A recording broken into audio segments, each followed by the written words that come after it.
Welcome, everyone. It's 18:58 UK time, so we'll give it 2 more minutes. I can see some people are here. Welcome. Just say hello in the chat and let us know where you are joining from. I've had registrations from different places, but it'll be good to know where you're from, where you're joining from. So say hello in the chat and let us know the city you're joining from.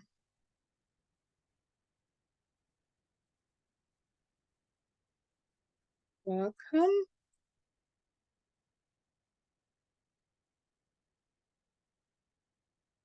And make sure you send your message to everyone. We'll give you a minute and then we'll start at 7 o'clock. I'm not seeing anything else in chat, but please. Welcome. I see people joining. Hi, Halana, Anuli, Enid, Hester. Welcome, everyone. Let me know where you're joining from. You in the UK? I've had registrations from different places.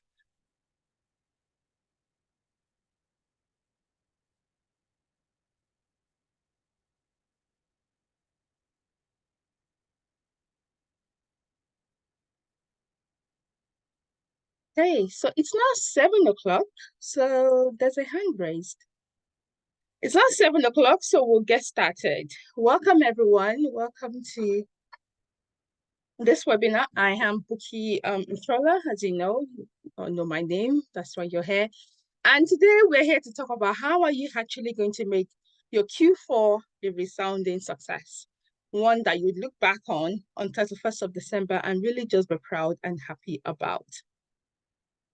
So let me go ahead and share my slides. I have some slides here. So in terms, the chat is disabled. Oh, I did not know that. Okay, so how do I enable chat? Thank you for letting me know.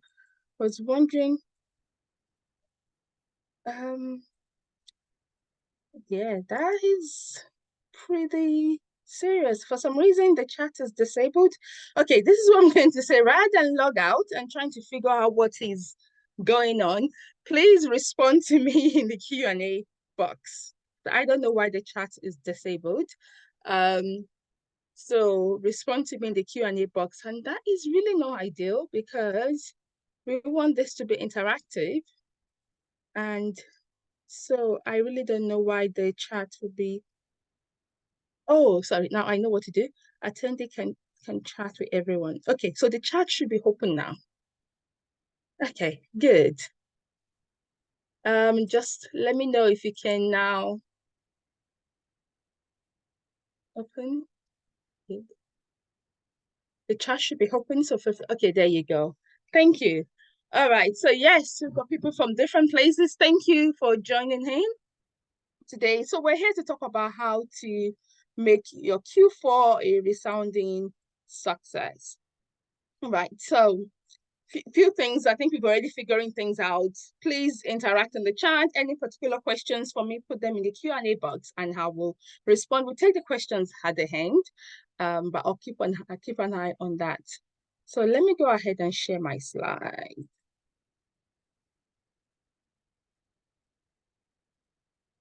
Okay, you have to let me know. Are you seeing? Is that coming through okay? So give me a yes in the chat if you can see my slides okay. Yes, thank you, Miranda. Thank you, everyone. Right, so finishing strong in 2021. Now, I don't know how many of you were surprised, because I was surprised that we had landed into Q4. It just happened. It just came through, but here we are.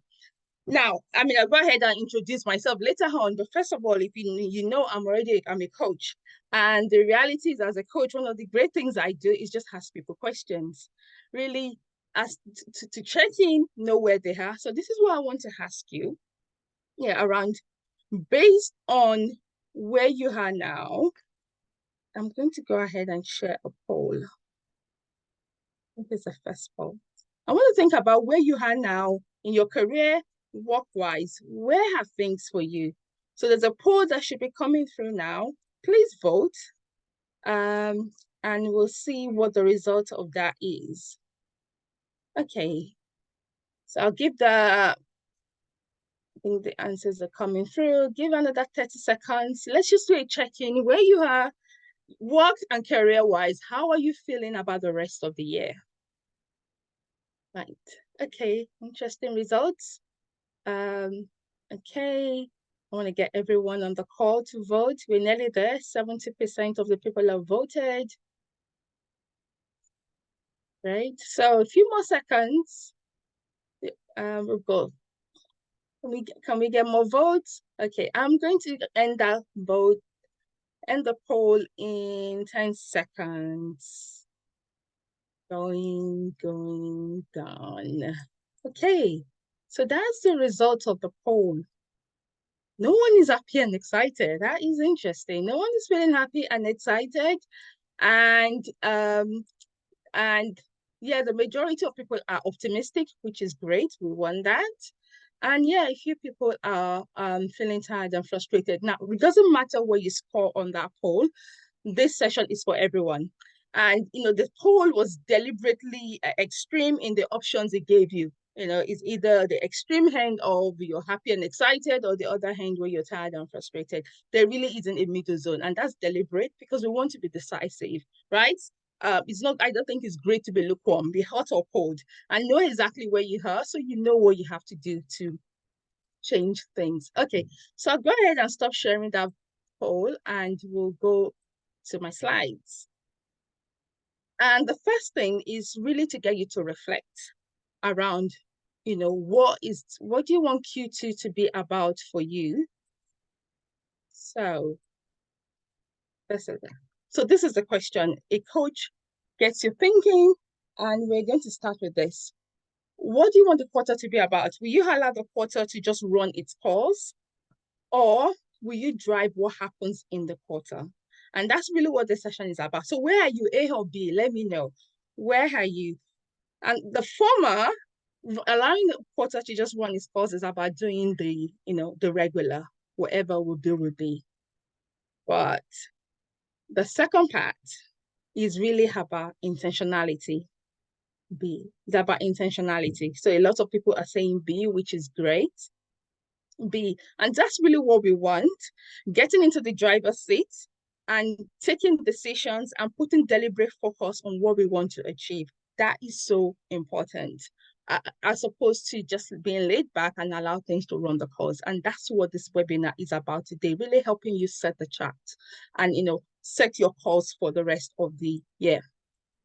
So how to shape and take charge of your Q4. That's what we're going to be talking about. Driving who you're being and what you're doing. So this is the agenda. First thing, we'll talk about some barriers that might get in the way of us, get in the way when we're building our careers, when we're truly trying to reach for that next level or whatever it is that we're desiring. And the second point is the strategies to apply now to end 2023 strong. Strategies to apply, and then the psychology of finishing strong. We're going to look at some principles that has to underpin your strategy. The strategy alone doesn't work. There's a famous quote, you might have come across it, that says success is 95% mindset and 5% strategy. I don't quite agree with the percentages, but the principle is it has a lot more to do your psychology. And I think it's a little bit more than mindset. It's just your psychology, your wiring, the engine that's running you. All of that is really important to be doing. You all know, how effective, how fast the car is, and how people that are into cars, if you can tell I'm stuttering because I'm not that into cars, but how far a car can, what a car can deliver, and how well a car can perform depends on the quality of the engine. And really for you, your psychology is your engine. So we really need to dig into that and make sure you're making it work for you. Okay, so that's the agenda. But let me share a little bit about myself and who I am. I'm Buki Ishola. I'm an executive coach, and really my focus is on helping African diaspora, African heritage professionals and leaders to win our work and unlock their next level. That's a big part of me. Big part of what I do is really about creating wins for people, helping people create like transformations, and then that personal transformations that then lead to like a change in their career. But I didn't start off life as a coach. I actually started off life as an accountant. So a bit of a backstory. I moved to the UK when I was 14. I studied pharmacy at King's College. Halfway through my pharmacy degree, I realized pharmacy wasn't the way. I needed to find something else. And well, I ended up in pharmacy because my parents wanted me to do medicine. This might be familiar to many Africans. They wanted me to do medicine. I wasn't interested in that, so I settled for pharmacy, but that didn't work out. But I realized, it wasn't. I did a stint at Boots, which didn't go particularly well, so I knew I had to change course. And I landed on professional services, so joined one of the big four, trained as an accountant, then specialized in tax. So I spent a lot of my time, doing M&A advisory work, specifically around the oil and gas industry. Well, as I climbed that ladder as well, I realized that I was going to have to change at some point because I wasn't feeling passionate about what I did. And I think having passion for what you do is one of the key things that actually enable your success. It certainly makes it easier. You don't have to be passionate about what you do, fully passionate, but having a level of interest, more than average interest. Because let's face it, being successful in the workplace requires work. It requires a level of sacrifice. And it's a lot easier to put in the work and make all those sacrifices when when you're vested and you have like a deep interest in the subject and the areas that you're providing solutions in, because at the end of the day, you are employed to provide solutions. So I landed on coaching. Coaching is something I'm really, truly passionate about. I see it as my life's work. So I've retrained as a coach, and I founded the coaching practice, Citadel Coaching. And like I said earlier, it's really all around creating personal transformations for people. I proudly say I wasn't, I was in my early career, I wasn't the most confident person, but I knew where I wanted to get to. I realized I needed to change, and how I wasn't going to serve me. And really, I guess that's the cornerstone of my coaching practice, understanding that, really is around defining what you want and then becoming the person who is able to achieve it. Really, I really don't believe in, do you have dreams to enter the C-suite? Well, you may not look like it now, but in a way that is irrelevant. What is more relevant is, are you willing to become the person that can achieve your dreams? Are you willing to grow into who your dream requires you to be? And that's really what my coaching is about. I really don't care where people are, but it's a case of where do they want to get there, and are they willing to do the work and do what it takes? So there's a little bit of a backstory about me and my coaching methodology. I'm very big on results. It's practical and it's results focused. And really, obviously, you can see the qualifications. I did so many coach training, all of them are listed there. But more importantly, was combining all of that with my corporate experience, my entrepreneurial experience, and my personal experience growing as a person to create a coaching framework and methodology that is unique and really provides real solutions. So it's culturally sensitive, it's science-backed, and like I said, results driven, because ultimately when people invest in coaching, it's important that they get a return. You're investing time, energy, money in it. It's important that you get a return. And so that's what I'm about. But I am sure you're not here to listen to me. You're really here for yourself. You're here to discuss the topic I advertised I was going to talk about. So I really want to invite you to be present.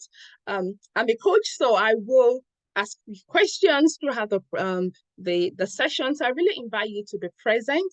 Try to minimize the distractions. I know it's the evening, you might have children around, you're doing stuff, but really, do as much as possible to just follow along with me and participate in the chat. You will get a lot more if you participate. And I know like loads more people have joined since we started. So I will take questions at the end. Drop your questions in the Q&A. I'll pop in there and we will go through them. Well, again, please engage in the chat and put things in the chat as we go along. Right. So going back to the agenda again. So this is what we said we're going to discuss. And yes, but before we start, it's so important to set the pace, right? We're talking about making Q4. We are now in the middle of October, like really 2.5 months to the end of the year. And really this quarter is around, okay, well, what needs to happen? But also importantly, what do you need to set a pace for next year? So I want you to reflect and think about this, that what does ending the year strong look like for you?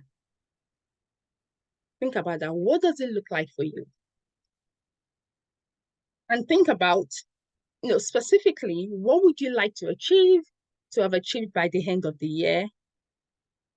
Or what's critical for you to resolve this year at work or in your career?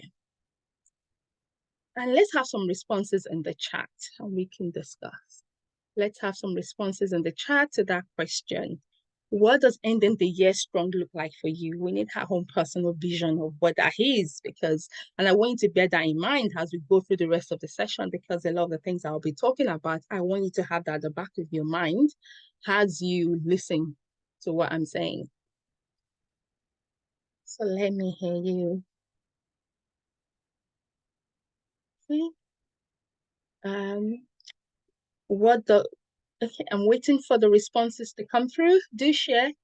Continue to develop and learn new skills at work while not forgetting my own well-being. Yes, that is so important. That is so critical, because now, like if your organization is average, what I'm finding is that organizations are demanding more of the employees. You have to do more with less, or the reorgs and so many things going on. So it's so important that you look after your well-being, even as much as you're keen to contribute and progress. Your well-being matters.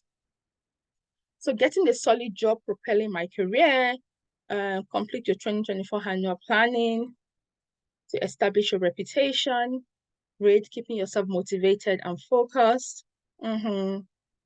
So keeping yourself motivated and focused. I'll ask you, Kanazia, what does that, keeping yourself motivated and focused so what's the end goal? What do you want to achieve? What do you want to channel that motivation into to achieve? Chinwe wants to get a new role. Dina wants to decide on professional papers to take. So thank you all for sharing that. Keep them coming in and really help them to try to be as specific as possible. If you've heard me speak before, I always say this, the mind likes specifics. So you want to be as specific as possible. Happy, healthy, and completing my first term of my MBA, executive MBA. Yes, great. Right. All right. So keep them coming. Have that at the back of your mind. What's critical for you to resolve? The next question I'm going to ask you, thank you, everyone. The next question I'm going to ask you is, so what is stopping you from achieving that thing now? What's the barrier? What's in the way? Right? So that's where you want to be at the end of the year. That's what finishing the year looks like.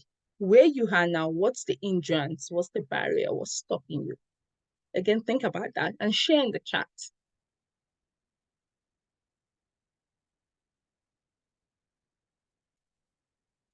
He wants to deliver to critical projects that will build your visibility. So, Kathy, think about those projects, what could get in the way of you delivering them?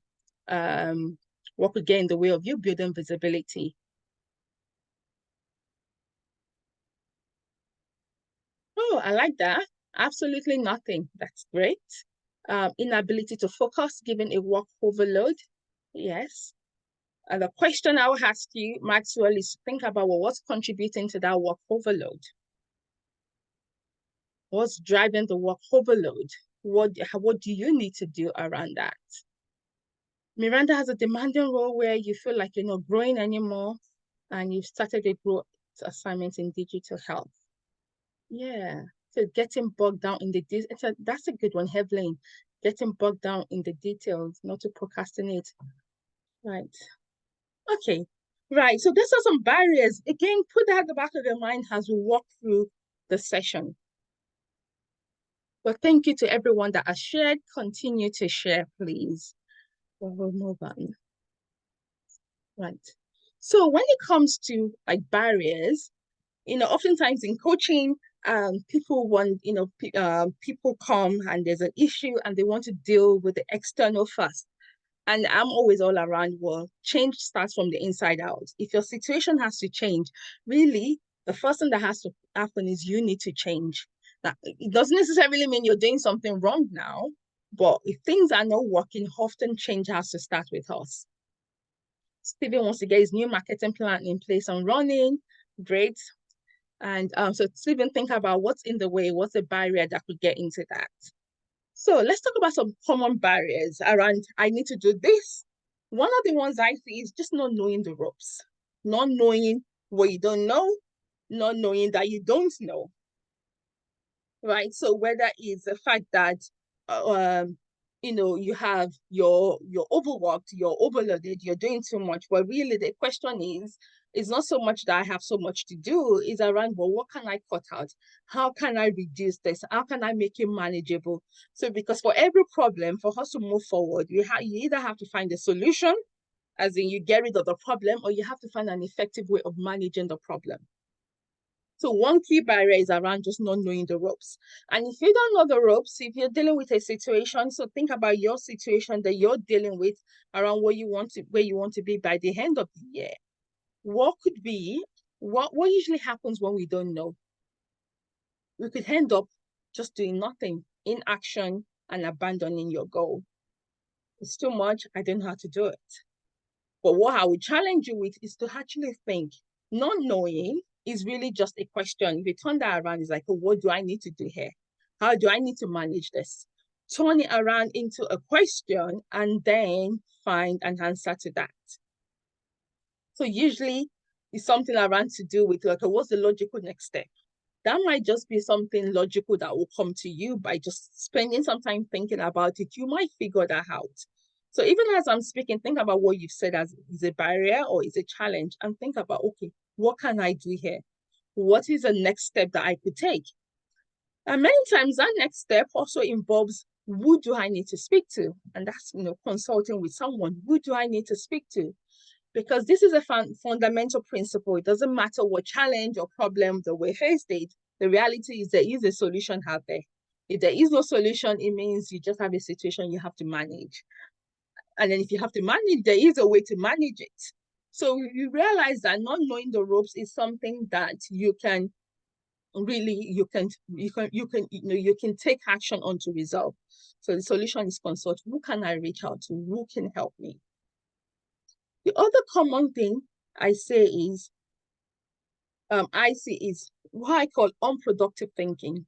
Now, you're all smart people that have joined this call. Really, is there, does anyone actually sit down and deliberately start thinking unproductively? Of course not. No one does that.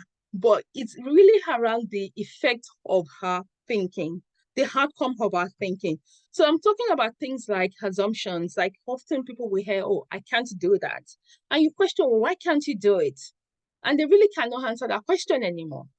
Or when they start answering, they realize actually my answer there is no substance behind what I'm saying. I've just assumed that something is impossible, or I cannot do something, or something is not available, or someone will not grant me a request. There's so many ways that we assume stuff, right? And especially many of us here are people of we're working in Western economies where we're a minority, and there's so many assumptions that we can make about ourselves about being a minority. Oh, I can't do this. So this, but I really, really do want to challenge you, because what those assumptions do is they lead you to think in a way that do not move you forward. Unchallenged beliefs is also a very an important one, because ultimately what happens with assumptions and our beliefs is that they lead into what we think and how we think. And ultimately if your thinking isn't aligned with where you want to go, isn't aligned with your destination, what happens is you're more likely to self-sabotage, you won't take any action, or you take the wrong actions, right? So I'm talking about principles here. Now, so I want you to think about your own specific situation, because many people on the call. I can't possibly address each one, but it's really think through and do, okay, where am I doing this? What assumptions do I have running? Like, oh, for example, maybe I can't ask for help at work. Or I can't challenge that I can't tell my boss that I can't do this work, or I can't say that I don't have capacity. But really just challenge those things that we hold to be true, and challenge the beliefs, whatever beliefs that you have around you know, I mean, as a coach, I hear whole manner of beliefs, and like, well, is that really true? Is that really true? So really challenge that. And for me, what I've found in my own personal life, that one of the ways that you actually get rid of your you actually uncover some of this unproductive thinking is through coaching and through teaching. And I'll give you an example. I remember when I let me give you an example of not knowing the ropes, because I was going to share one that I forgot.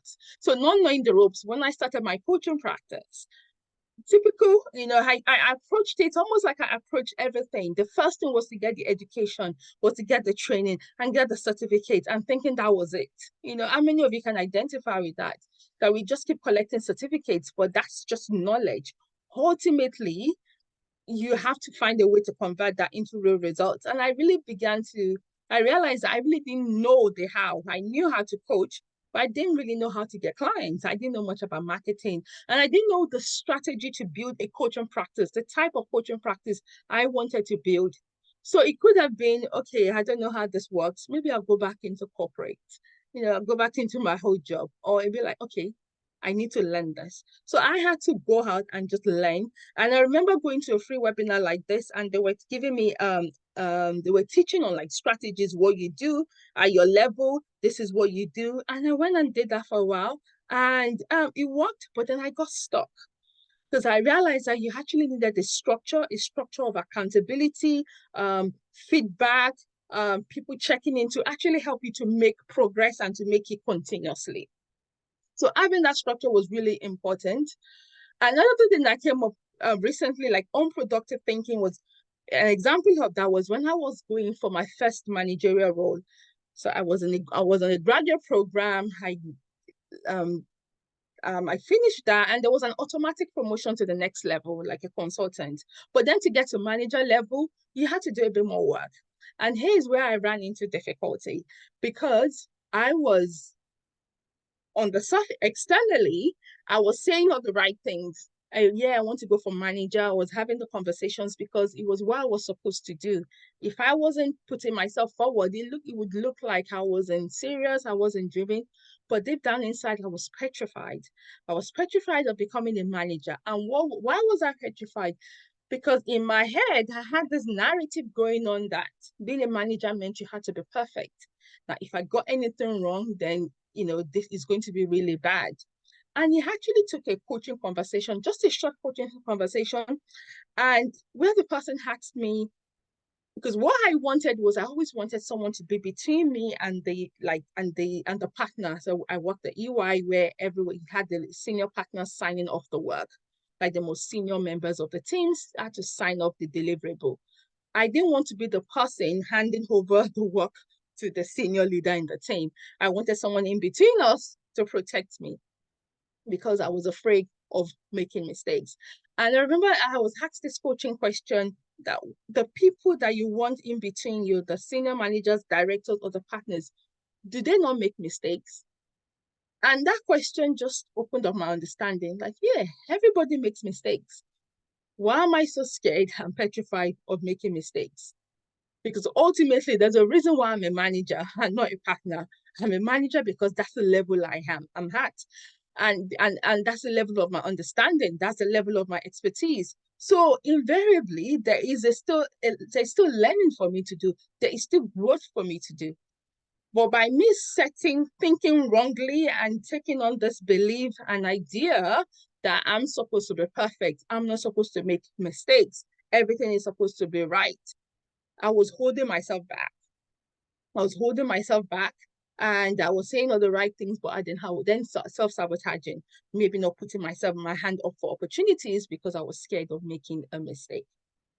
So that's why I really want to share that. So that's an example of unproductive thinking. And it's so subtle because except we are really present to our thinking and we challenge our assumptions regularly, we all have a level of it running. We all have a level of it going. So I really want to challenge you on that.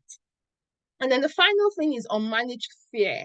And I think Lesego in the chat actually talked about that. It's important to overcome fear of not knowing something. No one knows everything. Yes, you've talked about that. Unmanaged fear. Sometimes people talk about eliminating fear. I don't think it's realistic. You won't always eliminate all your fears. And certainly you won't eliminate all your fears by thinking. If at all you're ever going to get to the point of eliminating your fears, you're going to take it through action. Because really, there is evidence. When you have evidence, evidence can confront your fears, and you're not going to get evidence if you're not taking actions. So unmanaged fear is one.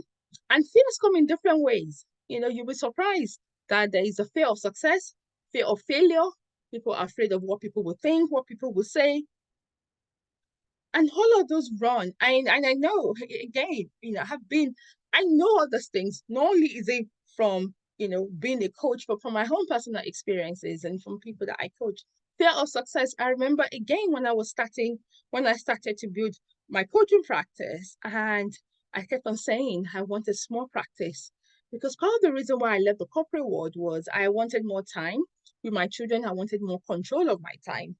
And some I had believed, I'd gotten into this fear that, having a successful coaching practice means I won't have time for my children. Until someone challenged me on it that, well, if you have a more successful coaching practice, doesn't that mean you have more money to buy better childcare, get a full-time childcare, get a full-time housekeeper? There's so many things, more things that you're going to be able to do if you're more successful, such that the time you have with your family is actually going to be better quality time, right? Now, when I'm spending time with my family, I'm still doing the housework, I'm still doing so many other things. But if I have a more successful coaching practice, then I can afford to buy a lot, more help. So I realized actually this fear of success is actually unfounded. It really doesn't make any sense. And that's with many of us, when you really start challenging the fears that you have about your career, about work, about achieving that next promotion and not being able to perform or not succeeding, when you actually start challenging it, you realize there really isn't any basis, there's no substance behind it. And when we allow the fear to fester, what happens is you tend to hide, you lean back, and your career growth is slowed down, right? You go slower. Now, there's a place for going slower if you've chosen, if it's deliberate for some other, maybe for other reasons going on in your life, you want to slow down your career, slow down the pace. But you don't want to be slowing your career down unconsciously because you have all these fears running in the background that you are not confronting. And the solution to fear I've found again over and over is some of it really just getting quiet and applying logic to what you're afraid, really interrogating it. Is this really true? Is there substance behind this? And sometimes you can't unpack it yourself. So if you can't unpack it yourself through self-coaching, then think about getting a professional coach. I know, like all these three things I've listed, I've had to get help in some instances to overcome, to actually identify it, because all these things, these are personal. I'm not talking about external barriers that we have to face, because we know there are real barriers in the world that we have to face. But if you followed me on LinkedIn, I always say this, that if there's no enemy within, the enemy without can do no harm. That's an African proverb. If there's no enemy within, enemy without can do no harm. So we really have to get into the place of mastering ourselves, mastering our own confidence, mastering our own how we show up, so that we remove any barriers, any thinking, anything that can get in the way and slow down our success. So I pause and I ask you to think about, the barriers that you've identified. Or maybe you didn't identify any barriers, but is there anything, 1, 2, or 3, that actually gets in the way, that that resonates with you, that you need to think about? And many of these things are unconscious. They're just eating, or they're just a part of us that we've just accepted. Oh, I can't do that. Oh, people like me can do this, don't do this. There's also one that that I've seen on LinkedIn, this quote, which I think is so wrong, where people say, oh, you can't become what you can't see. That is so untrue. Of course, you can become what you can't see. The whole society, the whole of humanity has been built on people creating what they cannot see. So the fact that there are no Black people leading in your organization or around you doesn't mean it's not possible. There's always we're still in the era where we're having first. We have to break barriers. So be a barrier breaker. The fact that you can't see it doesn't mean it's not possible. Because if every other barrier breaker ahead of us, people who have done great things, whether it's a first Black partner in an organization recently in the UK, I think they had the first Black senior partner in a city law firm. So he is a barrier breaker. No one looked like him, but he became it. And there's so many first. So please, if you have that at the back of your mind, that is unproductive thinking. We have two highs. There's your external high and there is your internal high. So I completely agree that you can't become what you can't see internally. You need to see it internally. You have to see it with your inner highs, but you don't have to see it with your physical highs to become it. Otherwise, dreams are pointless. The whole idea of you dreaming is that I haven't seen this, but I want it. Okay? Pay attention to your desires and then think about how am I going to make my desires a reality. So let's see what's going on in the chat. Drop any of the barriers, 1, 2, or 3. Which one is resonating with you? Let me get some feedback. Yes, the most important thing is eliminating the enemy within. That is so true. That is the barrier. As you work on the enemy within, you realize that actually you're building your capacity to deal with the external ones. Because the enemies without, the one outside of you, they're only as big as your inability to deal with them, right? So, yeah, they're only, I mean, I can't think of another way of simplifying it. It's only if you think about your own career, like a year ago, maybe there were some things at work you didn't feel comfortable to do, and it looked so big. But a year down the line, you're able to conquer that. The thing hasn't changed, but you have changed. You have grown. You've changed position. And that's what we have to, that's the way to think about it. Hey, right. It's a bit quiet. Any thoughts? Any thoughts on that? 1, 2, 3. Which one is resonating most with you? Unmanaged fears. Yes, that's it. And what I also find as well is as you grow in your career, especially as you become more senior, fear, we're not talking about fear like I'm shaking or I'm nervous. Fear can actually come across as logic. Oh, often we make emotional decisions and then we explain it with logic. So emotionally, you're in a place of fear, but you find a logical explanation to justify that. But ultimately, it's fear really driving you and you're just explaining with logic. So you really have to be mindful of that. I always really ask people really to check in with their emotions and really understand where are you emotionally, because your emotions are going to be driving your thinking if you're not in touch. And if you coach with me, you will know that I always tell you that your emotions are messengers. It's not for you to be driven by them. It's actually to receive the message that it's saying, it's giving you. And I teach my clients how to really decode their emotions and understand the message is given to them. Yeah, not knowing the ropes is probably the most dangerous. Yes. I think they're all quite bad. To be fair, not knowing the ropes, I think that's solvable if you know you don't know, because that's just a matter of consulting. Who can help me? Who can help me? Who can I reach out to? I think unproductive thinking could be really, really bad. I find people arguing for their limitations. Sometimes you might have had the experience where you're conversing with someone and they can't see that they're wrong or they're not willing to change position, which means they're stuck. Because if you can't change your position, then you're going to keep regurgitating whatever it is that you're producing now. Right. So thank you for everyone. Self-sabotage. People are sharing that. Yeah, I'm saying we all self-sabotage. We just need to learn to manage it. So there are lots coming through. Well, thank you. Well, let's move on. So that's it on the personal barriers. So think about, again, I reiterate, think about what you said earlier around what you want to achieve, what you identified as your barrier, and look at where do you fall? What do I need to do about it? So let's move on quickly around the strategies to actually then implement where you want to get to at the end of the year. What are some strategies to implement? And I call this my 3C strategy. The first one is just clarity, which is why that was where we started. My first question was asking, where do you want to go? Where do you want to be by the end of the year? Because clarity is so important.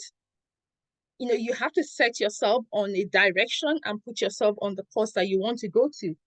And that direction really, it necessitates that you know your values, your vision, and your priorities for the season, right? Two people can be they can be in the same role. You have your peers at work, but your priorities are different. You're in different seasons of life. So where you want to take your career or what you want to do with your career in this season might be completely different. And if you're not being mindful and you're playing the comparison game and one person is doing a particular thing, if you're not clear on your own vision, your direction, where you're going, you can then get in a position where, oh, they're doing this. This is what I should be doing as well. And a lot of us, growing up, we are used to, we grew up comparing ourselves with peers, many of us. Peer pressure is a real thing. It's not just something that happens as children, it happens as adults. So really being mindful, this is why it's critical for you to get clear, because you want to be internally driven. You don't want to be driven by what's happening around you, what other people are doing. So get clear on your own values, your vision, your priorities, and then let us set the course for where you want to get to. And then this is the second point, choose. You have to make a choice. One of the things I do in my sessions is help clients actually get clear on where they want to go in their career, what their next step is, how they need to get there. But fundamentally, this is also important. You have to make a choice, because sometimes we can say this is what we want to do and where we want to go. This is what I want to deliver. But then are you actually making choices that support that? And when I talk about choices, I also think about what are you separating yourself from? And I'll give you an example. I spoke earlier around where I started off my career, I was confident. But then as you get into the workplace and certain feedback and things happen, and I started losing my confidence. And I found myself in a place where I just did not like, I don't belong here. This is not where I want to be. And I started working on my confidence. And I realized one of the things you had to do is actually choose who you don't want to be. So I go to meetings, I don't want to be quiet. It means initially when I decided I didn't want to be quiet, I wanted to start contributing. Sometimes I spoke with a shaky voice. And speaking with a shaky voice is how you get a stable voice. But sometimes you're waiting for things to be perfect and things to be right before we start taking steps. But if you're clear on where you want to go, you also have to be clear on what you are divorcing yourself from, what you are no longer tolerating. So you're not going to go into meetings and allow someone else to run the show or to speak on your behalf or to talk about your work. You are going to rise and take that. Or whether it's in a meeting and allow someone to undermine you or silence you because you're being undermined, but you can ignore being undermined and just decide that I'm going to make sure my voice is heard. So really choosing what you want is so critical. There's so many goals that are written at the start of the year. You might be familiar with this, but nothing happens. So we talk about what you want, where you want to be by the end of the month, but whether you actually get there will depend on the actions, on whether you are choosing daily to do the things that will help you, that will propel you there and move you there. And finally, change. These are real strategies. Clarity, you have to make a choice and then change, because what is required from you, progressing and advancing, necessitates that we change. It's necessary that we change in one way or the other. And that change is personal development. That change is growth. So you're here, you've joined the session where you're investing in yourself. If you think about it, your point here, you want to get to point B. okay, whether it's I'm overworked, I'm overloaded, I'm not saying no enough at work, I'm taking on too much, whatever it is. Well, if you want to get to the other side of that, there's going to be a change required from you, which I think the fundamental thing is around growing, developing yourself, getting to the point where you say you're able to say no, you're able to push back so that you can actually achieve what you want. Because the barriers, yeah, getting through the barriers, whatever is in your way at the moment, will necessitate your own growth. Right. So let me pause there. Any thoughts on that? Where are you? Six questions yet. Now, out of those strategies, what do you need to focus on? Out of those three, where do you need to focus on? Where do you need to focus on? Are you super clear on where you're heading at the end of the year?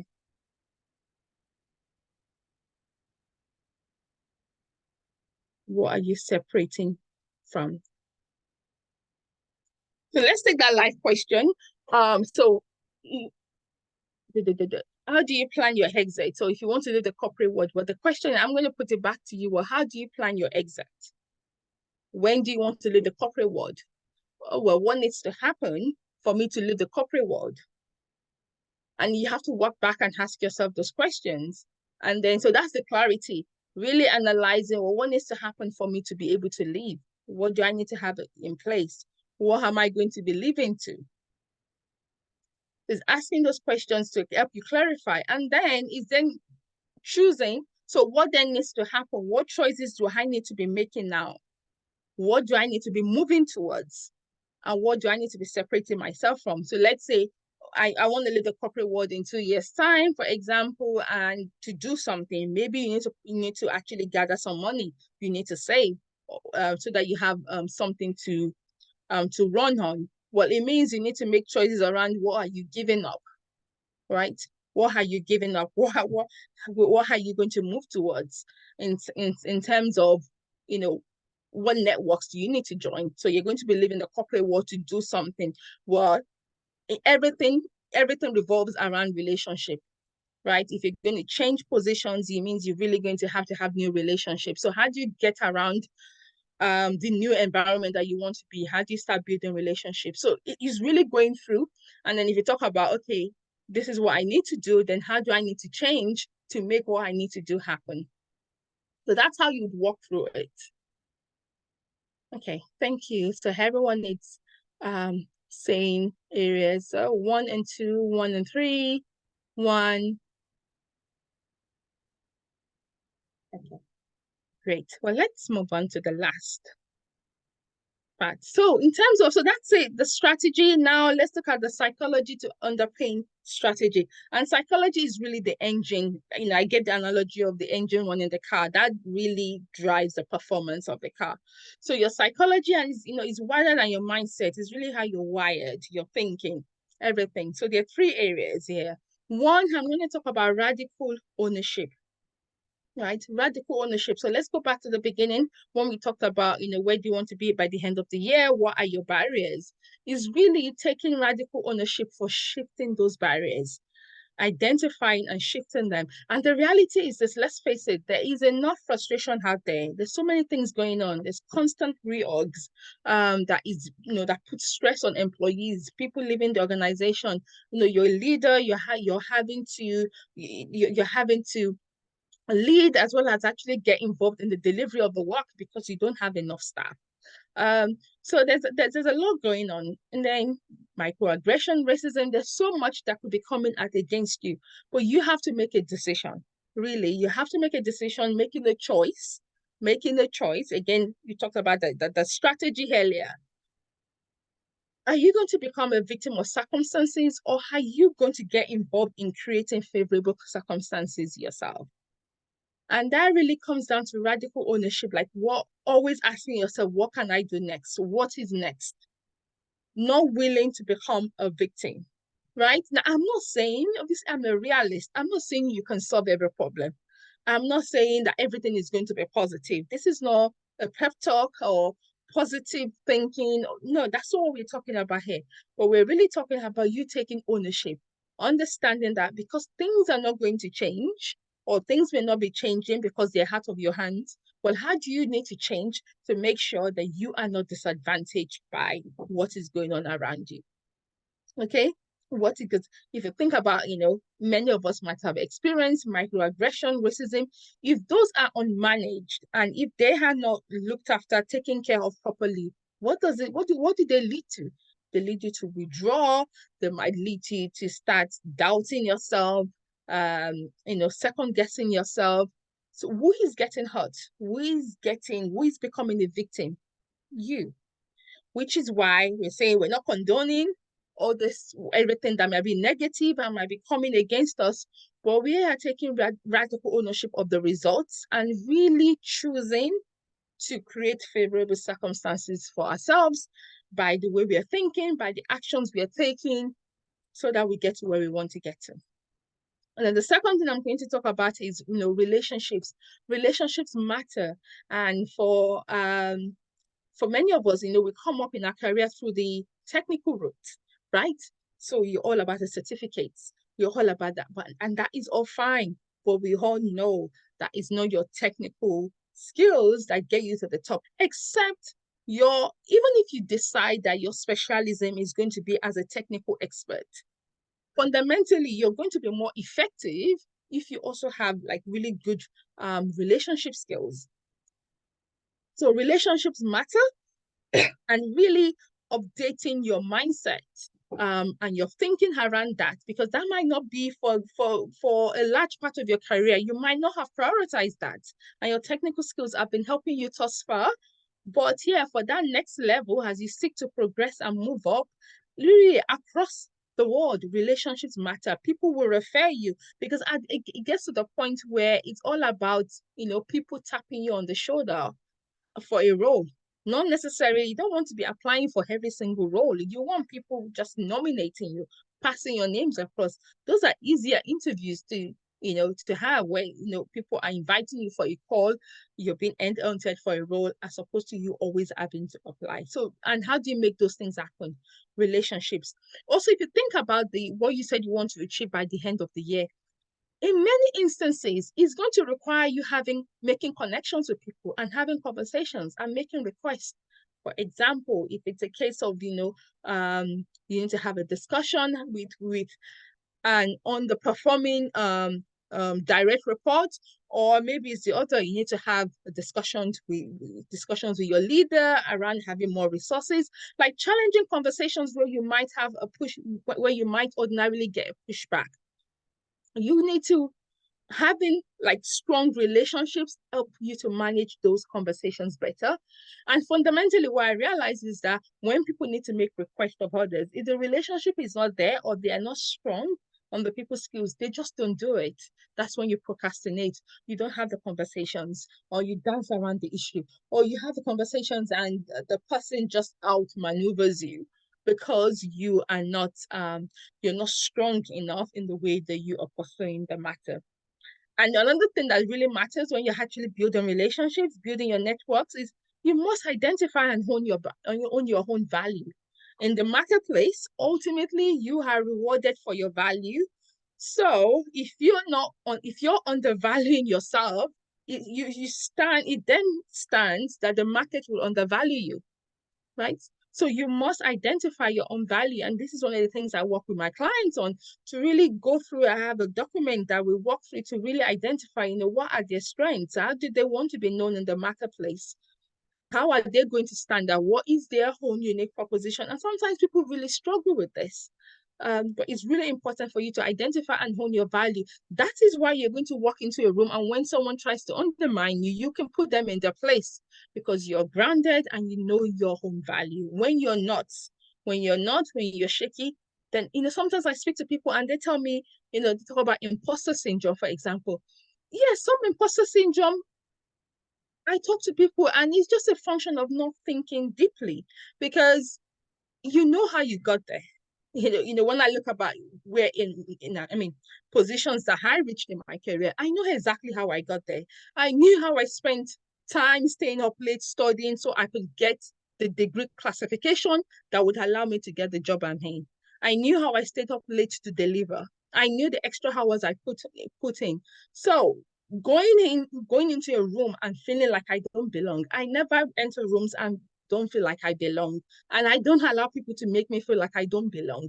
Because if I've entered there, it's because I worked. Nobody was just, flinging doors open for me. I was knocking, I was pushing. So really, really hone your value and understand how you got to where you got to is really important. And then just make relationship and building and people skills a priority. Really important. So relentless execution is the last thing I want to talk about. And the word here is relentless. We have all the things you want to do, what you want to do by the end of the year. And the reality is that life doesn't take place in a vacuum, right? There are other things going to happen. There'll be setbacks, there'll be disappointments. People will be people, right? We have difficult people, and everyone is stressed at the moment. There is so much stress. I'm hearing from clients a lot of stress in organizations because, there's a lot to be done. Things are uncertain, people are being laid off. So there is going to be a lot that's going to come at you, but you have to be determined that, okay, the psychology that you have to have is there is no other way to make this happen other than to execute. So actions and following up to get things done. Often you make requests, whether in your organization, whatever you need to do, and people don't come back to you. And sometimes we give up, but you can't give up. You have to follow up. Following up on things is actually how things happen.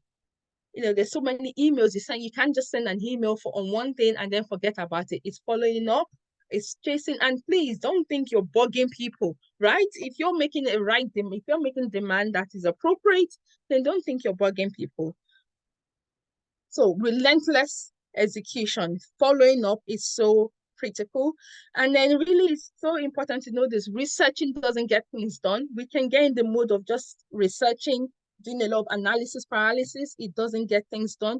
What gets things done is action. What gets things done is action. So really important. And yeah, so action, radical ownership. This is where you really want to be around your thinking, around your psychology, your mindset, your relationships, and relentless execution. Which one of these resonate? Which one of these do you need to prioritize? So think about where you are. Which one of these do you need to prioritize?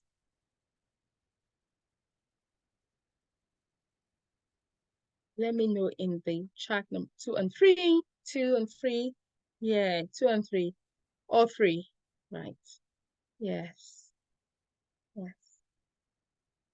It might be all of them, but I'm going to ask you, I encourage you to just pick one because we can't deal with everything at the moment. I want to make it for you to leave this session, have like tangible actions to take.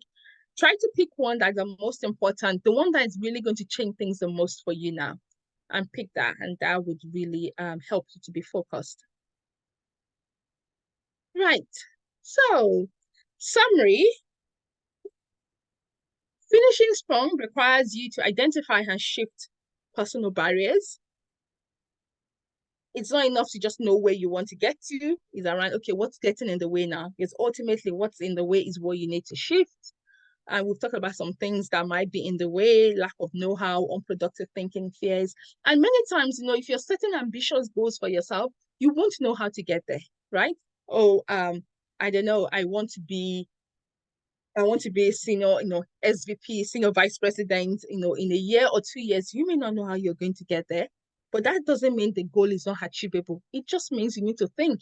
Sometimes when you set yourself like ambitious goals, you don't know how it's going to happen, but that's absolutely fine because it's your job to figure it out. As I said earlier, I have conversations. Who do I need to consult? What's the logical next step that I can do to figure it out? And that's what you do. And then it requires a strategy. It's not just going to happen. We can't just sit with the problem. Oh, this is not possible. I can't do this. No. What can I do to make it happen? And there are two strategies. There's the external facing strategy, what you have to do with other people. And there's really what you have to do with yourself. Deliberately, this session was focused around what you have to do with yourself, your own personal growth strategy. And that will, your own dealing with your own personal barriers and what you need to shift. That's what we focused on. But there's always the external strategy as well around what you have to do with people. And then finishing strong requires a winning psychology. It's an inside-out job. Success is an inside-out job. There will always be things to stop you, but you have to make sure that you're building yourself up to be able to win. Right. Okay, that's the end. We're at 2 minutes to 8. I'm going to stop there. I mean, what I've shared, these are all the areas that I know, some of the areas that I support clients with. So if anything resonates with you here and you want to discuss a little bit more, then yeah, you could book a consultation if you think you need some support around these areas. But I'm going to go into the Q&A now and answer any questions. You can, if you have any comments, put them in the chat and I can't see any questions so far, but if you have any questions, please drop them in the chat. I hope you have found this helpful and you have some real action points to take away. Any questions? Hey, thank you. Thank you, everyone. Okay. This was mind-provoking. Well, that is exactly what coaching does. It's to provoke your mind. So you can tell we didn't really talk about specific strategies of what you need to do because I don't know, it depends on your own unique situation. But we have to talk about principles that we can apply. And if you want more support, feel free to reach out. Thank you, Sifo. I'm glad that you found this helpful. Any questions for me to answer? Yes, now it's time to focus on action. Yes, and get the first semester of your MBA bagged. Let's go. Thank you. Well, you feel free to drop me a message on a direct message on LinkedIn or send an email if you have anything. I'll be doing more of this in future, I think. So any feedback, there might be a survey coming after this, so please do complete them. And yes, go and win in Q4. Thank you all. It's been a pleasure. Thank you for joining me and have a lovely night. Thank you all.